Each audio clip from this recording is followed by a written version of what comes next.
नमस्कार प्रिय बालकों और बालिकाओं, स्वागत है आपका इकोनॉमिक्स विद केसी में।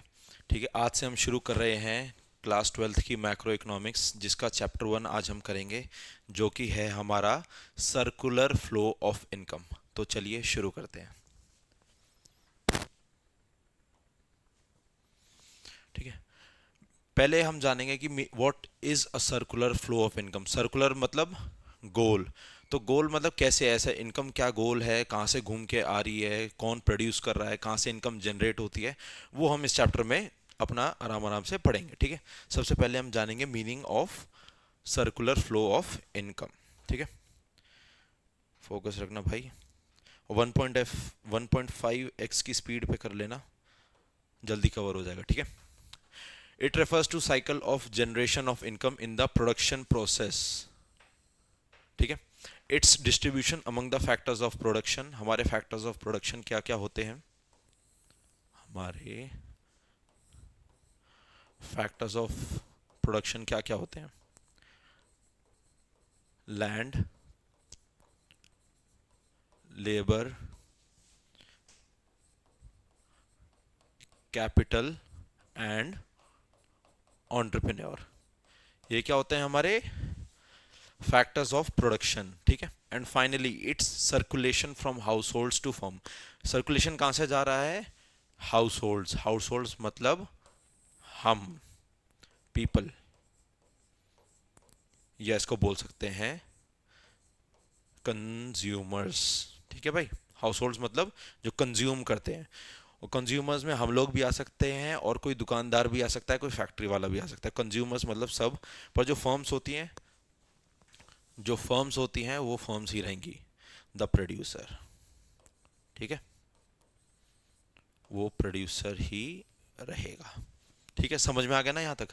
ठीक है, in the form of consumption expenditure on goods and services produced by them. अभी थोड़ी सी जो स्टेटमेंट है वो थोड़ी सी आपको डिफिकल्ट या फिर समझने में थोड़ा मुश्किल हो रही होगी, पर आगे सब समझ में आ जाएगा। ठीक है, अब हम करते हैं नेक्स्ट पेज। ठीक है, कुछ फेजेस होते हैं जैसे सर्कुलर फ्लो ऑफ इनकम में, कि कुछ भी चीज़ एक साइकिल में घूमती है। ठीक है, तो स्टेप बाय स्टेप चलती है, फेज के थ्रू जाती है। तो फिर इसमें फेजेस होते हैं सर्कुलर फ्लो ऑफ इनकम में, जो कि होते हैं 3 फेज। ठीक है, पहला होता है हमारा जनरेशन फेज। ठीक है, in this phase firms produce goods and services with the help of factor services. ठीक है, बताया था मैंने, प्रोड्यूस कौन करेगा? फर्म्स, जो कि होता है हमारा प्रोड्यूसर।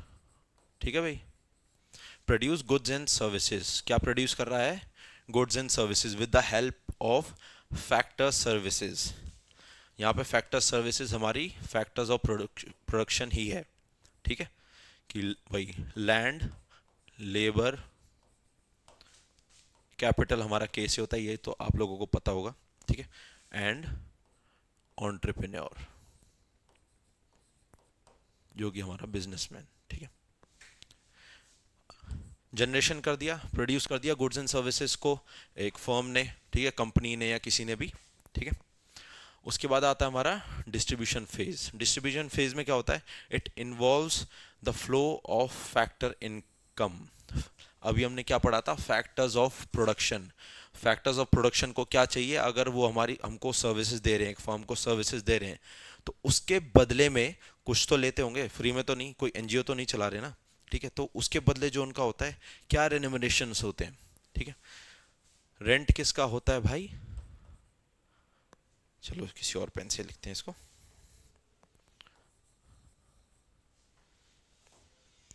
ठीक है, रेंट हमारा किसका होता है? लैंड के लिए। भाई कोई ज़मीन किराए पे देता है अपनी किसी बिल्डिंग को, कि आप ऑपरेट कर लो, और लीज पे ले लेते हैं 2 साल 3 साल के लिए, तो वो क्या चार्ज करते हैं उसके बदले में? रेंट। रेंट एग्रीमेंट होता है। ठीक है ना, तो लैंड का जो लैंड को जो चाहिए वो है रेंट। अगला आता है वेजिस। वेजिस किसको चाहिए होते हैं? लेबर को, दिहाड़ी। ठीक है ना, वेजिस मतलब दिहाड़ी। ठीक है, तीसरा है इंटरेस्ट। अभी इंटरेस्ट किसकी बात हो रही है? हमारे लोगों पर्सनल इंटरेस्ट की नहीं, जो पैसे में इंटरेस्ट होता है कैपिटल पे, ठीक है, कैपिटल पे अगर हम कहीं इन्वेस्टमेंट करते हैं, कुछ भी करते हैं, तो हमें इंटरेस्ट मांगता है, नहीं मांगता, रिटर्न जो होता है वो इंटरेस्ट होता है कैपिटल के ऊपर। And last is profit. Profit कौन कमाता है? हमारा एंटरप्रेन्योर भाई साहब, हमारा जो प्रोड्यूसर होता है, उसका दिमाग होता है कुछ, कहीं से वो डिग्री लेके आता है, एक्सपीरियंस लेके आता है, तो उसको क्या वो प्रॉफिट आ रहा है, किसकी वजह से आ रहा है? एंटरप्रेन्योर की वजह की। वो सारी प्लानिंग कर रहा है, सारा ऑर्गेनाइजेशन कर रहा है, टीम हायर कर रहा है, हर चीज़ वही कर रहा है। तो प्रॉफिट किसको होता है? एंटरप्रेन्योर को, ठीक है। तो पूरी स्टेटमेंट पढ़ेंगे हम दोबारा अब। The phase involve the flow of factor income बता दी मैंने, from firms to the households, क्योंकि हाउस होल्ड्स क्या है? फैक्टर सर्विसेज दे रहे हैं, ठीक है। लास्ट आता है हमारा disposition phase. In this phase the income received by factors of production, जो कि है हाउस होल्ड्स। हाउस होल्ड्स को एच और एस से हम सिंबलाइज करेंगे, ठीक है। Is spent on the goods and services produced by the firm. Goods and services हमेशा किससे प्रोड्यूस होंगे? फर्म्स। ये बात हमेशा ध्यान रखनी है। फैक्टर सर्विसेज कौन देगा? हाउस होल्ड्स, ठीक है भाई, समझ में आ गया? देख लो एक बार, नेक्स्ट करते हैं। अब ये एक छोटा सा कंसेप्ट है, बहुत ही छोटा सा, स्टॉक एंड फ्लो, ठीक है। पहले हम जानेंगे कि स्टॉक क्या होता है। स्टॉक होता है स्टॉक वेरिएबल। वेरिएबल को तुम इग्नोर भी कर सकते हो, ये बस डिनोट किया गया है कि स्टॉक एक को हम वेरिएबल मान रहे हैं। तो stock variable refers to that variable which is measured at a particular point of time.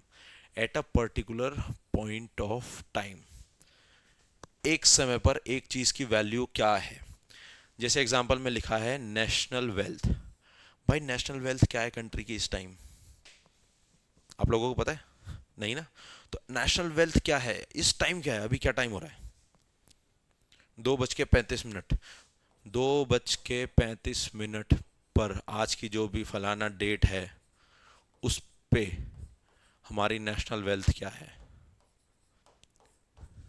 ये होगा स्टॉक। मतलब अभी के अभी कितना स्टॉक पड़ा है दुकान में, अभी के अभी कितनी नेशनल वेल्थ पड़ी है हमारे कंट्री में, तो वो होता है हमारा स्टॉक का कॉन्सेप्ट। ऐसे ही नेशनल कैपिटल, कि इस टाइम नेशनल कैपिटल कितनी है, अभी करंटली इसी पॉइंट ऑफ टाइम पर कितनी है, जो कि बताना कई बार बहुत ही ज़्यादा मुश्किल होता है, क्योंकि इन चीज़ों में काफ़ी ज़्यादा कैलकुलेशंस चाहिए होती हैं, और भी बहुत चीज़ें डिफर करती हैं, ठीक है। तो ये होगा हमारा स्टॉक का कंसेप्ट। अब फ्लो का कंसेप्ट क्या होता है? Flow variable. Flow variable refers to that variable which is measured over a period of time, ठीक है भाई, ध्यान से देखो। Over a period of time मतलब एक पीरियड, ये जैसे ये अगर ये स्टॉक हो गया, तो over a period of time ये हो गया हमारा फ्लो, ठीक है ना। Example, national income in the year 2024 कितनी थी? ये हमारे सेंसस बता देंगे। हमारा डेटा जो होता है कंट्री का, वो जो बजट में आता है या किसी भी चीज़ में आता है, बजट में भी आता है, तो उससे हम क्या फाइंड आउट कर सकते हैं? National income of the year 2024 कितनी रही थी। ये नेशनल इनकम ही एक आपका टॉपिक रहेगा जो आपको बड़ा सताने वाला है आगे मैक्रो इकोनॉमिक्स में, बट आप चिंता मत कीजिए, मैं हूं ना। तो फिर नेशनल इनकम हमारे 2024 में कितनी रही होगी, ठीक है। तो वो उसका कॉन्सेप्ट होता है फ्लो, ठीक है। ऐसे ही birth rate in the year 2023, birth rate क्या रहा है इंडिया का 2023 में, वो भी हमारा फ्लो कॉन्सेप्ट है। एक आपने सुना होगा सेंसस भी होता है। ये सेंसस हमारा कब हुआ था? लास्ट 2011 में, ठीक है। तो उसके हिसाब से भी हम बहुत सारी चीज़ें फाइंड आउट कर सकते हैं, जैसे लिटरेसी रेट, ठीक है ना हमारा, और क्या होता है, डेथ रेट भी फाइंड आउट हो सकता है, बहुत सारी चीज़ें होती हैं, ठीक है। तो फ्लो में वो पता करनी आसान होती है, क्योंकि फैक्ट्स और फिगर्स हमारे जाने हुए होते हैं, वो फाइंड आउट कर सकते हैं हम गवर्नमेंट की फाइंडिंग से, क्योंकि वो अवेलेबल रहते हैं। स्टॉक का जो कॉन्सेप्ट है वो अवेलेबल नहीं रहता है, तो इसलिए टाइम लगेगा। स्टॉक, हर चीज़ का हम स्टॉक नहीं पता कर सकते on the point of time. कोई भी जैसे दुकान होती है तो गोडाउन में उसको भी थोड़ा सा डाउट होता है कि स्टॉक में कितना आइटम पड़ा होगा, गोडाउन में कितना माल पड़ा होगा, तब भी वो पूछता है, देखता है, अपने इन्वेंट्री को देखेगा, तो तब पता लगेगा उसको कि कितना स्टॉक है। बट अगर उससे पूछेगी हम महीने में कितनी सेल्स हुई थी पिछले महीने, तो वो फटाफट वो पेपर निकालेगा अपना, सीए से बात करेगा, हाँ भाई कितना रेवेन्यू आया था, ये है भाई साहब। ठीक है, तो इसलिए फ्लो थोड़ा सा बेटर रहता है। वैसे इसमें बेटर हम कंपैरिजन नहीं करेंगे, बस दो कॉन्सेप्ट थे जो मेरे को आपको बताने थे। ठीक है, अब टाइप्स ऑफ सर्कुलर फ्लो। ठीक है, स्टॉक का कॉन्सेप्ट तो हट गया। अब फ्लो, क्योंकि मैंने आपको बताया था इंपॉर्टेंट है और रेलेवेंट भी होता है, तो हम अब रियल फ्लो के बारे में बात करेंगे कि रियल फ्लो क्या होता है, व्हाट इज रियल फ्लो। ठीक है, real flow refers to the flow of factor services. Factor services हमारी कौन सी थी, land, labour, capital and entrepreneur.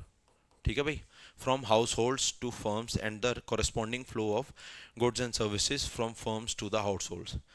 Corresponding flow of goods and services मतलब फर्म्स जो हैं वो प्रोड्यूस करेगी। अगर हम फैक्टर सर्विसेज देते हैं हाउस होल्ड्स फर्म्स को, तो फर्म्स फिर प्रोड्यूस करेगी ना गुड्स एंड सर्विसेज, क्योंकि वो बेचेगी किनको, हाउस होल्ड्स को ही। तो इसलिए वो कॉरस्पॉन्डिंग में, मतलब उसके बदले, लिख देता हूं, उसके बदले क्या करती है, flow of goods and services from firms to households. ठीक है, समझ में आ गया। ठीक है, it is also known as physical flow, भाई इसको फिजिकल फ्लो भी बोलते हैं, ध्यान रखना। ठीक है, real flow determine the magnitude of growth process in an economy.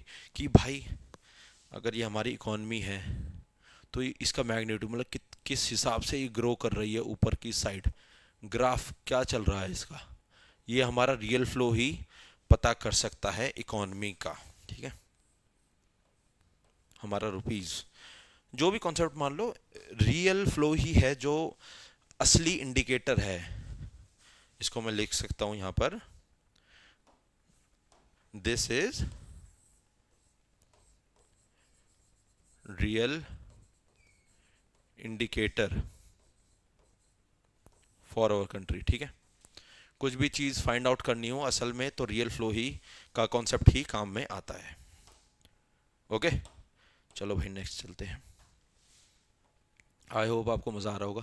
बहुत ही छोटी छोटी स्लाइड्स हैं, पॉइंटर्स लिखे हुए हैं, फटाफट समझाना है, एंड मोमेंट के लिए सबसे बेस्ट है।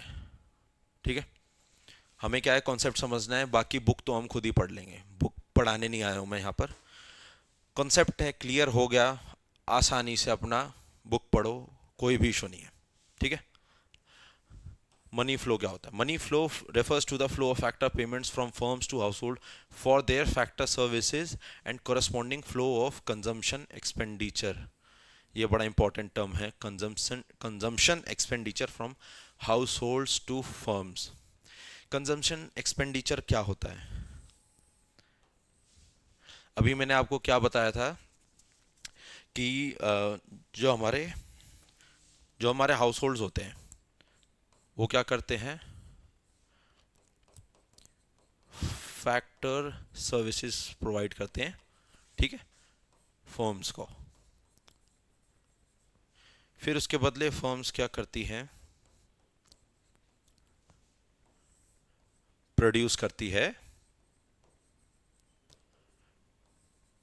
गुड्स एंड सर्विसेज को। ठीक है, उसके बाद क्या होता है, उसके बाद होता है हमारा कंजम्पशन एक्सपेंडिचर, जो कि क्या मतलब होता है, जो भी गुड्स एंड सर्विसेज बनाए गए हैं फर्म्स के द्वारा, जो कि बनाए हैं फर्म्स ने, इसको कंज्यूम कौन करेगा, हाउस होल्ड्स। इसको क्या करेंगे, कंज्यूम।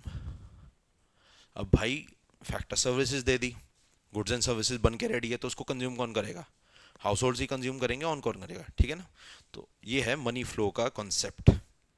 इसमें इसको बोलते हैं नॉमिनल फ्लो, उसको क्या बोलते थे, फिजिकल फ्लो, है ना, फिजिकल फ्लो था ना। हाँ, फिजिकल फ्लो। तो भाई ध्यान रखना, ठीक है। अब हम पढ़ते हैं कुछ sectors of the economy, primary, tertiary, secondary, वो वाला नहीं, जो हमारा इकॉनमी में सेक्टर होते हैं कंजम्पशन और प्रोडक्शन के रिगार्डिंग में, ठीक है। उसके रिगार्डिंग में हम अपने इकॉनमी के 4 सेक्टर पढ़ेंगे, पर आपको चारों याद करने की ज़रूरत नहीं है, हमारे में सिर्फ 2 आएगा, ठीक है। पर चारों ज़रूरी है। सबसे पहला कौन सा है? House hold sector. अभी इसको बताया मैंने, हाउस होल्ड होते हैं हम, जो कि क्या करते हैं, फैक्टर सर्विसेज प्रोवाइड करते हैं और कंजम्पशन भी करते हैं उन्हीं चीज़ों का जो फर्म्स हमें प्रोड्यूस करके देती हैं।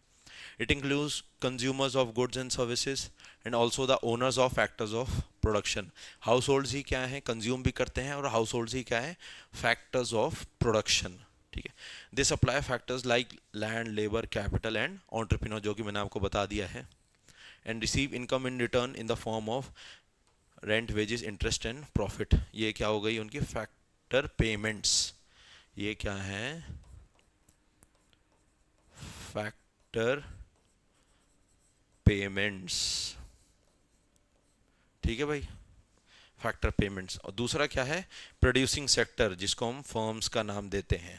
It includes producing firms in the economy to produce goods and services. The firms hire factors of production from the households. Clear है?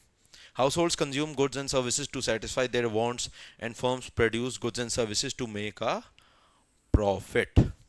समझ में आ गया? बिल्कुल ईजी है, ठीक है, देख लो एक बार। तीसरा आ जाता है हमारा भाई साहब गवर्नमेंट सेक्टर। बीजेपी नहीं लिखूंगा, गवर्नमेंट सेक्टर, ठीक है। It acts in 2 capacities as a welfare agency. हाँ भाई, सरकार का क्या काम होता है? वेलफेयर करना सोसाइटी के लिए, इंफ्रास्ट्रक्चर बिल्ड करना, हॉस्पिटल्स बनाना, स्कूल्स बनाना, नदियाँ साफ रखना, और भी आप लॉ एंड ऑर्डर मेंटेन करना, डिफेंस, रोड्स बनाना, पुल्स बनाना, रेलवे को अच्छा करना, बहुत सारी चीज़ें होती हैं, ठीक है। It involves in maintaining law and order, जो कि हमारा पुलिस एंड कोर्ट्स करते हैं, ठीक है। डिफेंस हमारी आर्मी, नेवी, एयरफोर्स, ठीक है। And other services of public welfare, ठीक है। ये तो आपको समझाने की ज़रूरत नहीं कि क्या होता है पब्लिक वेलफेयर, सबको पता है, पर क्या वो हो रहा है या नहीं हो रहा, ये हमारा विषय का मुद्दा नहीं है, तो हम इस पर चर्चा नहीं करेंगे, ठीक है। तो और होता है, गवर्नमेंट एज अ प्रोड्यूसर भी काम करती है। It produces goods and services in public sector enterprises. आपने पीएसयूज का नाम सुना होगा, पब्लिक सेक्टर अंडरटेकिंग्स, जिसमें हमारी कई सारी बैंक्स आती हैं।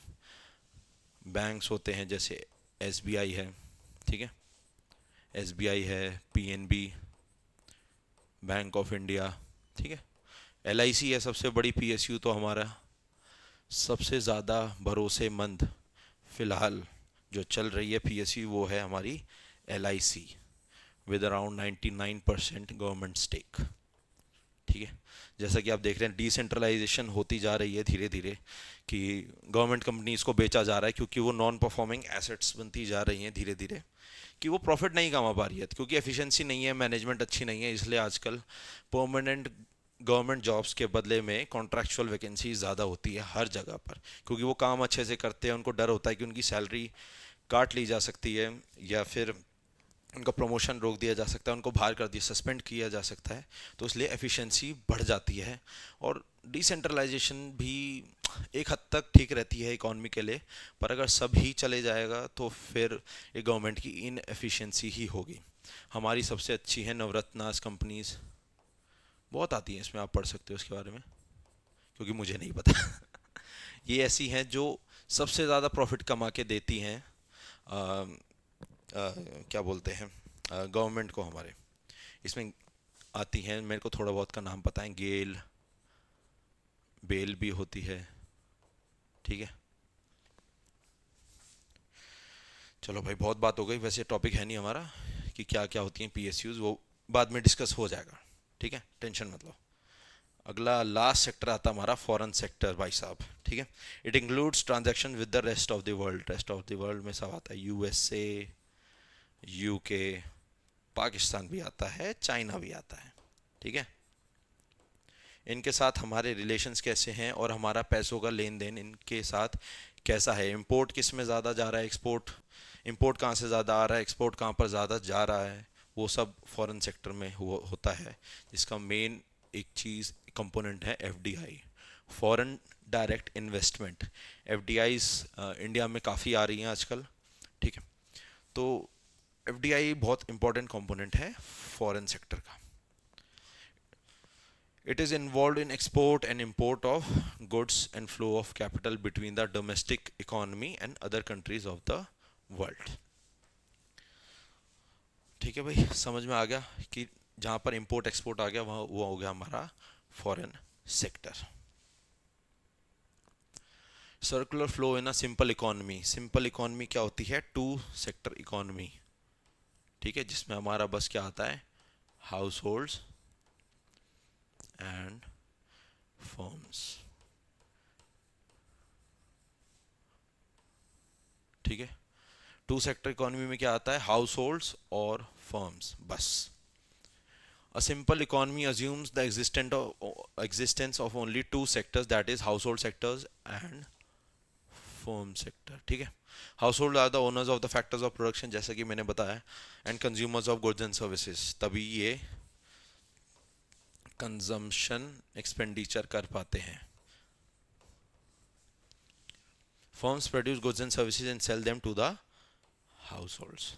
क्लोज्ड इकोनॉमी बता दिया मैंने, हाउसहोल्ड्स, प्रोड्यूसर्स। सिंपल इकोनॉमी होती है, क्लोज्ड इकोनॉमी होती है जहां पर गवर्नमेंट का इंटरवेंशन आ जाता है।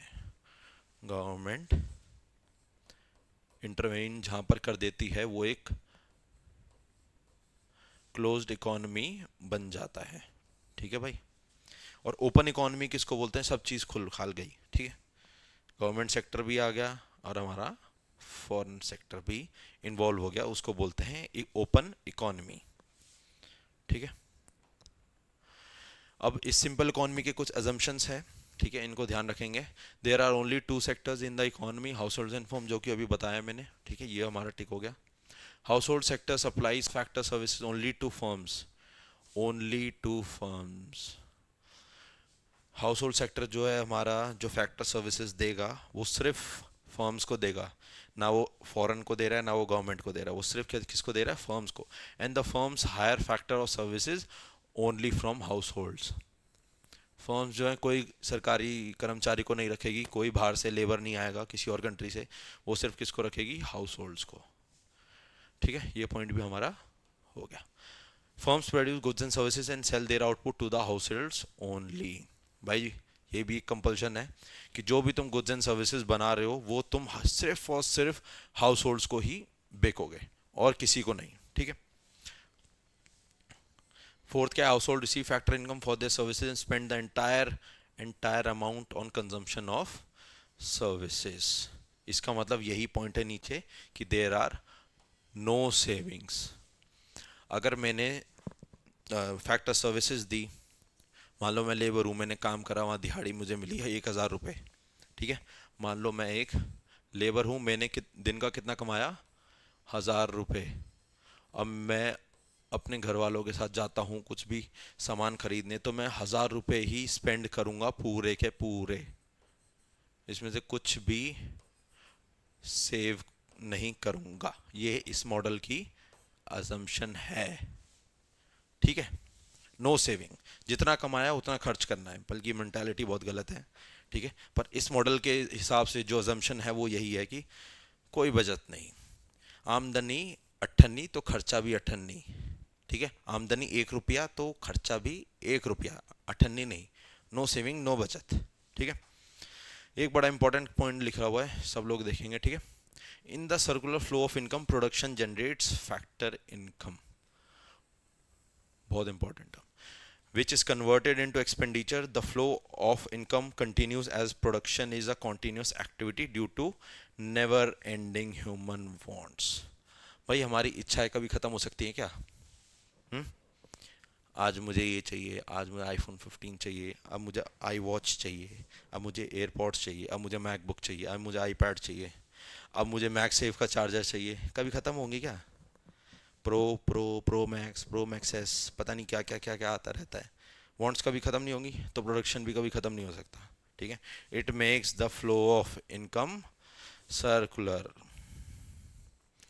ये आपको एक सर्कुलर फ्लो में जकड़ लेता है।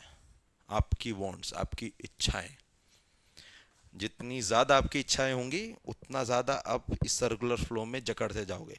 कंपनियां माल बनाती रहेंगी, आपको शो ऑफ करवाती रहेंगी, और आप उनको ख़रीदते रहेंगे, वो और बनाएंगी। अलग अलग ब्रांड्स आएंगे, अलग अलग उनके प्रमोटर्स आते हैं जो आप लोगों को बहुत पसंद होते हैं। तो इसलिए आप ये, इसको मैं, वैसे ये भी टॉपिक है हमारा पर वो पॉवर्टी के रिगार्डिंग है, पर मैं तब भी इसको विशियस सर्कल का नाम देना चाहूँगा। विशियस मतलब मजबूर हो जाओगे आप खरीदने के लिए। अपनी इच्छाओं को ना नहीं कंट्रोल करोगे तो आप मजबूर हो जाओगे उन कंपनियों से माल खरीदने के लिए, सर्विसेज को रेंडर करने के लिए। ठीक है भाई। अब मैं आपको डायग्राम में समझाता हूँ ये क्या होता है। ये भी वैसे आपको समझ में आ गया होगा पर तब भी।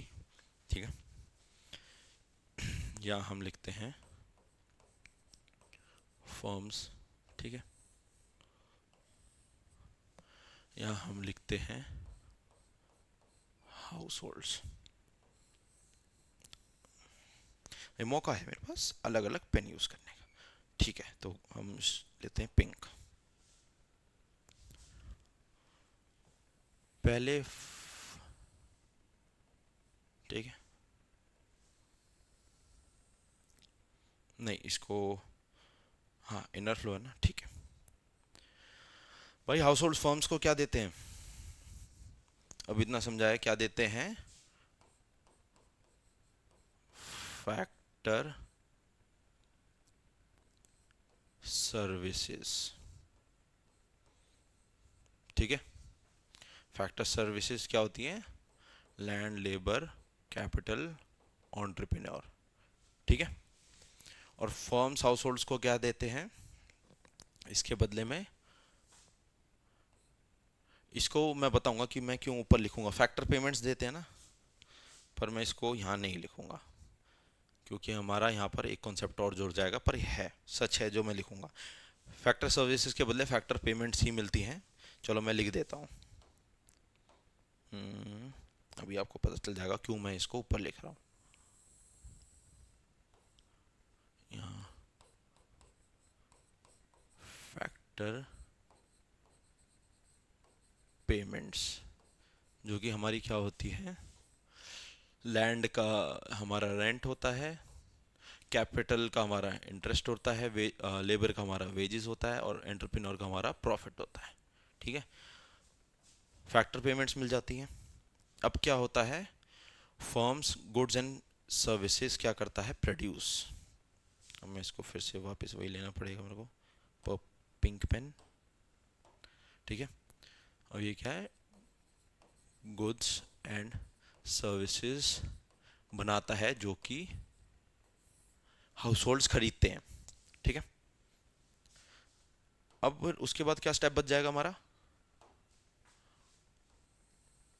इनकी बनाई हुई चीजों को हम कंज्यूम करते हैं। कंजम्पशन एक्सपेंडिचर, जो भी कमाया धमाया सब चौपट, सब ले लिया। जिसमें हमारी क्या थी? एक अजम्पशन में नो सेविंग्स। नो सेविंग्स, सब उड़ा दिया भैया, सब ले लिया, सब सब ले लिया, जो कमाया था सब उलट गया, और सब किसके हाथों में आ गया? फर्म्स के हाथों में। ठीक है। अब मैंने ये क्यों लिखा था मैं बताता हूँ कि मैंने ऊपर और नीचे ये क्या करा है। हमने अभी रियल फ्लो और मनी फ्लो का कॉन्सेप्ट पढ़ा था। ये हमारा कंजम्पशन एक्सपेंडिचर किस में हो रहा है?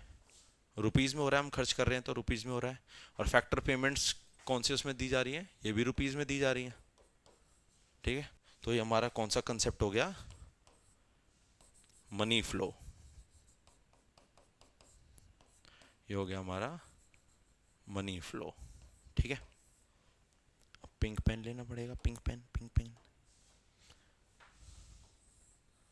भाई फैक्टर सर्विसेज किस में जा रही है, मेहनत के उसमें, रियल, उसमें रियल मेहनत में जा रही है। लैंड, लेबर, कैपिटल, एंटरप्रेन्योर लगे पड़े हैं जब से मेहनत करने में, तो रियल है। और गुड्स एंड सर्विसेज भी फिजिकल है, मनी इन्वॉल्वमेंट नहीं है। तो इस ये कॉन्सेप्ट कौन सा है हमारा, रियल फ्लो का। ये ध्यान रखना आप, ठीक है। कॉन्सेप्ट कौन सा है, ये रियल फ्लो का। होगा क्लियर, आई होप सबको क्लियर होगा। बस इतना ही आज की क्लास के लिए। थैंक यू सो मच टिके रहने के लिए। अब हम मिलते हैं जल्दी अपने नेक्स्ट चैप्टर की तरफ, जो कि होगा हमारा basic concepts of macro economics. तब तक के लिए अपना ध्यान रखिए, मिलते हैं नेक्स्ट क्लास में। Thank you for watching.